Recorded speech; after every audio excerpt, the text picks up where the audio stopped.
McKibbon. He's a proud member of the American Solidarity Party here in Texas, and he's going to speak on rural municipal elections. Thank you, Jack. I wasn't expecting that. Thank you. So as Jack said, I'm here to speak primarily on rural municipal elections, drawing on my own experience from my recent candidacy on Ector for Ector City Council, although that election didn't go as I wanted it to. I changed the landscape in Ector, whether that's towards the American Solidarity Party, probably not. It was a non-partisan election. But my running mate got elected due to my endorsement. So some of my speech is kind of going to dovetail into what Pam Greer said about Plano, although this is I live in a very different community. I was kind of hoping Pam was still here, because I was going to ask her a question, and I'll ask you a question too. Before you heard of me, before you heard of my campaign, how many of you had heard of Ector, Texas before? See, Jack didn't even know he lives in Plano. Ector's actually just in the neighbouring counties in the northwest. It's around, I think, 70 miles from here, but a very different place to Plano. Our population, I think the sign says 731. So it's a very small community. Perhaps if you had heard of Ector before, you may have heard it from the weirdest place ever. There was a gentleman from McKinney, which is just the north of where we are here in Plano, decided that he would build a prepper's paradise. And he chose, of all places, Ector, Texas. And there's actually, it turned out to be a front for a Colombian drug cartel. And, if you're going to build a prepper's paradise, you actually work on the actual infrastructure of it. What this guy did, he built like this beautiful fountain that's not finished. So in the field, it's between Savoy and Ector along Highway 56.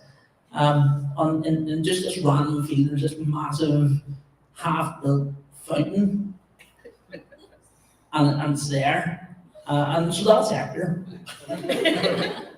Our claim to fame is that someone tried to scam us on behalf of a drug cartel, although that wasn't actually inside city limits.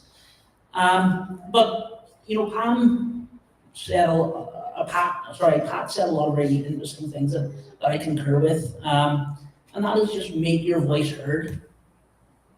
And that's where I came to in January of this year. For the fourth time in 12 months, our water had been turned off because there was a major leak in the water main that affected pretty much the whole town. And you're still in a boil order from that. I just returned from a public meeting from our school to talk about going on to 4-day instructional weeks. Some of you maybe conversed with me, and O'Brien did, about that. And one of the reasons why we decided to do that was we wanted to attract students, because there was the population was actually declining, although every other community around us was growing. And as a lot of us here I felt something must be done. So I put my name in the hat to run for election. And it was an interesting time. A lot of you supported me, and I thank you for your support and your prayers. But what I learned from that is several things that I think is pertinent to the party as a whole for municipal elections. You know, we just heard a presentation on ballot access and how in some of these state legislative races and even county races here in Texas, you know, they're partisan and we need a lot of signatures and we need filing fees. A lot of that doesn't apply in municipal elections, especially in small communities. Larger communities may be different. And that's the first reason why I ran and why I think if you have the means to do so, and you should too, it's easy to get on and your name's actually going to be on the ballot. You're not going to have to be written in. You know, I thought about running for state legislature as well, and I'm actually had a little bit of an exploratory committee going. And you know, the fees that was already addressed here this evening or this morning, and the fact that I would be a write-in, and the fact that no one knows how to spell my name. Even in the program I knew for this event, my name is spelled incorrectly. My name on the ballot for city council was spelled incorrectly, which is I think why the incorrect spelling of my name here was put on. It's actually I-N, not O-N. So that, you know, having a weird name like I do is disadvantageous to a write-in candidate. But for at least rural, small towns, I'm going to throw in school board, college board, whatever, which are non-partisan elections, it's easy to get on the ballot. And if it's a small town, the campaign is actually really inexpensive to run as well. My entire campaign costs around just over $70. And that was just me getting my little flyer so I could go around the doors from office people. Now, of course, there are other municipalities that are much larger. Of course, we heard from Pat earlier that here in Plano, the population is approaching 300,000. When I hear a population of 300,000, I think of the capital of my homeland, Belfast, Northern Ireland. That is the population of the entire city of Belfast, actually Greater Belfast. So that even though this is a suburb, this is to me, you know, even Plano is a massive city. It is easier for us in smaller towns. If you look at our little elected representative page, all of our elected representatives come from smaller communities. And I think there's a few reasons for that. One, it's just easier to get your name out. Two, again, it's, you know, the campaign isn't as onerous. And a lot of the times too, even though in Texas our municipal elections are non-partisan, in bigger municipalities, the actual parties, the Republicans and the Democrats actually, although it's not a partisan election, do endorse candidates. It happens here in Plano, I believe. So that's something that's a disadvantage to us. I didn't really advertise my ASP affiliation to the election because one, I thought it wouldn't be good for me, honestly, and two, I didn't want the Republican Party to go ahead and endorse candidates for the council. So that is something, if it's a non-partisan election, keep it in a sense non-partisan. But you know, certainly if the party, if you want to claim, if you want to be claimed by the party, I would certainly would be in favour of that. And if I had been elected, I would have, of course, been claimed by the party, not least because a lot of the support I got was from party members.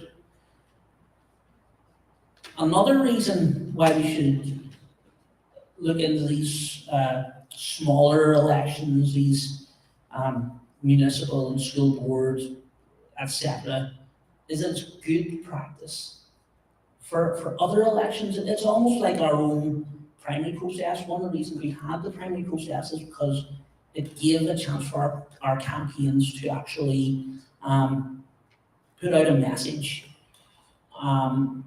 to the American Solidarity Party. Of course, is a very small electorate, but it gives our candidates and Peter and so on a bit of a basis on how to run the campaign, even to a very small electorate. And of course, Peter has had his own campaigns before for his school board, and to have an elected representative to actually run as president, this is actually a truly historic moment for our party.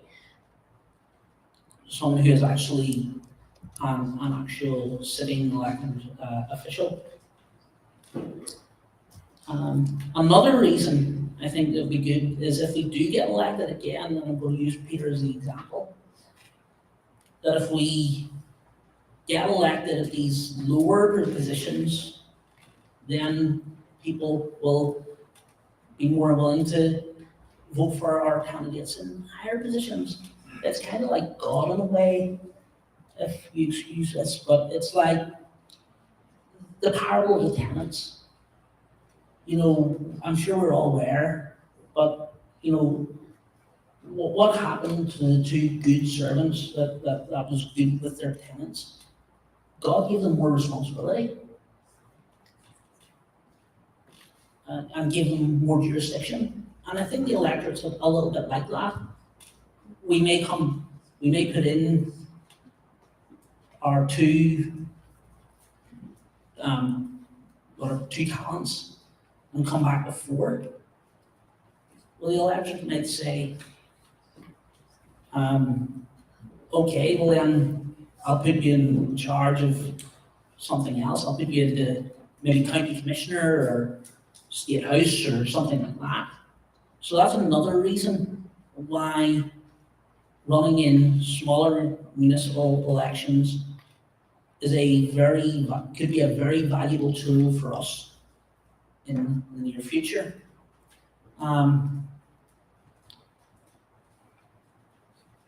Third, and I think most important of all, is actually really important with our party's principles, particularly the principles of subsidiarity. You know, we believe as a party that decisions should be made at the most local level. And Pam, sorry, I keep calling her Pam, it's Pam. Pat actually made a very good point right at the start of the speech, that quite often the lowest level of government is the government that affects us most. And as I say, we believe in subsidiarity. So if we can get into these quote unquote lower forms of government, we can actually put that principle into practice and make these decisions at the local level. It's all about making our voice heard. But there are, of course, some challenges. And I've already mentioned the challenge that in some bigger communities, such as here in Climo, that the various political parties do actually go they're non-partisan. And of course, there are some areas where these municipal elections are partisan elections, where the actual duopoly party actually endorse candidates. That's not a good thing for us, because everyone is so duopoly minded that that just becomes a challenge. They may like you as a person, but if you don't have in my area, if you don't have an R beside your name, you're not going to get anywhere. In other places, it may be if you don't have a D beside your name, you're not going to get anywhere. And another thing, and this is really what really hurt me in my election, is you need to have really deep roots in the community, especially in these smaller communities, like where I live in Ector. I came to the US in 2011, Most of that time I actually lived in the neighbouring community. We actually moved to Ector in 2016. But I was up against people whose family had been an Ector for generations. I didn't go to church in Ector. I go to church in Savoy. I don't really go to, basketball games. We're too small to have a football game, which sounds like sacrilege in Texas, but actually in Northeast Texas, a lot of these 1A schools they have basketball, and that's the big thing. Not really involved in that. I'm a little bit involved in my daughter's school, but not having those deep roots really did, I think, impact me because, my running mate had been mayor of Ector before. The other two who won had just extremely, generations back. And in fact, I was saying to someone, in Ector, there's one street, and they're all the same family that live in it because of subdivision of property. Of course, for me that's a challenge, but for some of you, it's the opposite. You have really deep roots in your communities. You've lived there for a long time. A lot of people know you're highly, highly involved. And that, of course, is going to be something that's going to be very advantageous to you. On a wider level, I feel like the American Solidarity is the best party for small town America. This is a different kind of speech.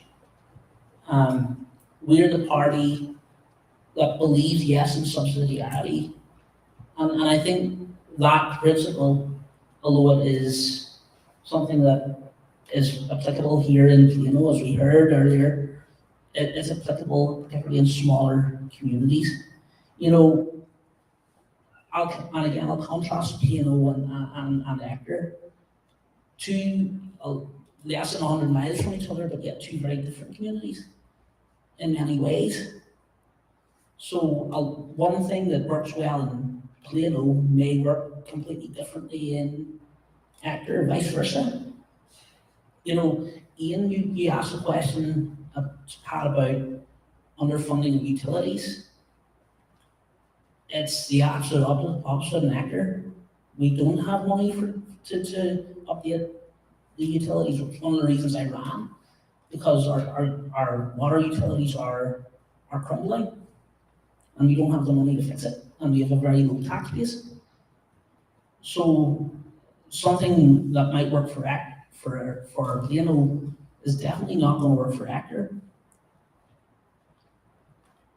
And it is, small town America, I think, has our values, and in many ways.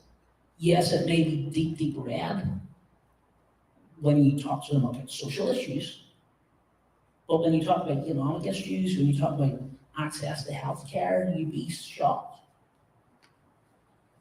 at how people are affected by these issues such as healthcare, such as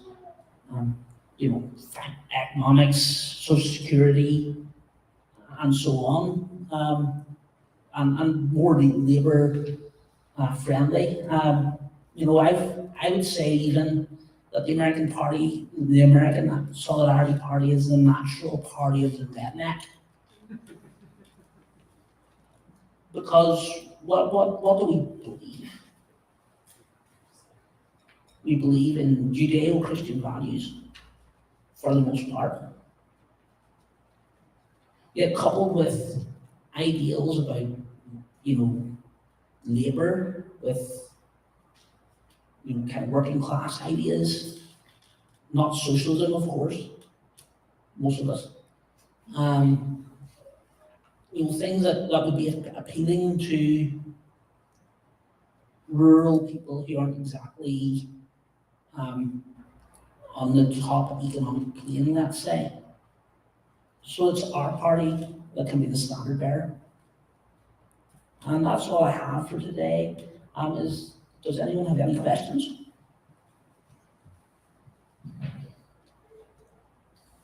So I have a question. Yes. Right. So, like you were saying, our party would be the best party for small town America. Our party is the natural party of the red man. There you go. How do we tell these people that we exist? Like, what is the outreach that you think would work best? So, love your question. It's the fundamental question, I think, for this party, not just in small towns, but in every town, is how do we get our message out there?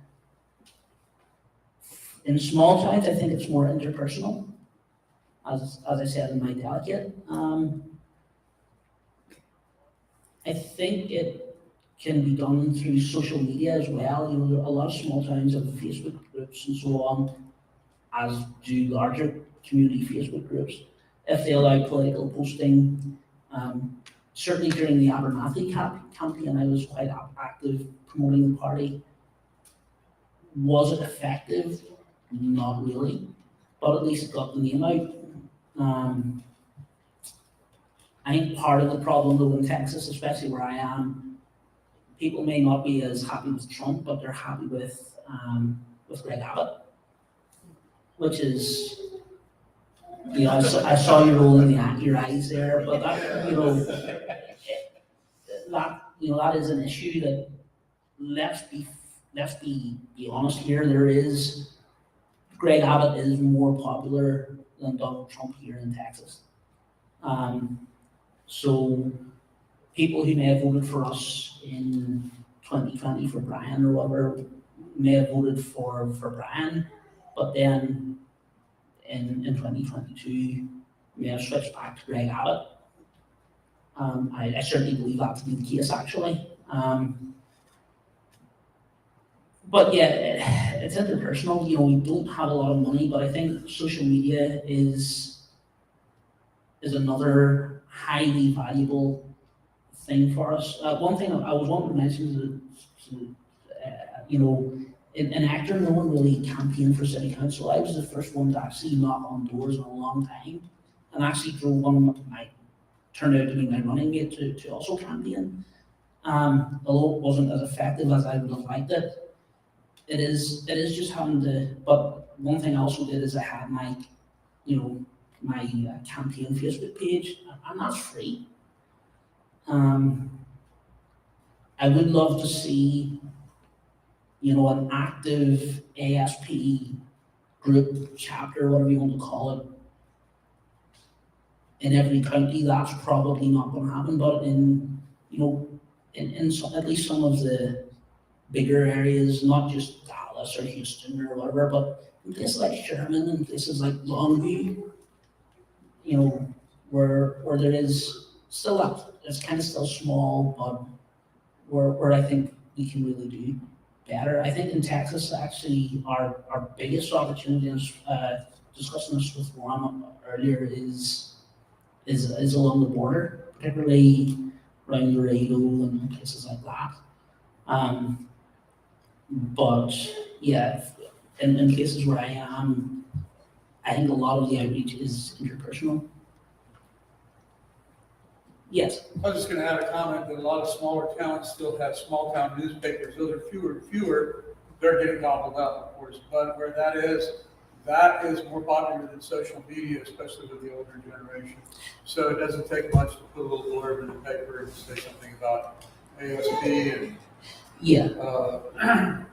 meeting for this group and that, you know, at this time, and something like that. And you know, Joe Schreiner actually made a good point early in the primary campaign about letters to the editor as well. So that might be another way we can do that. Anyone else? Lunchtime. Thank you, Richard. We are now breaking for lunch, and then we will have a speaker at 1:30. So I will see you all back then.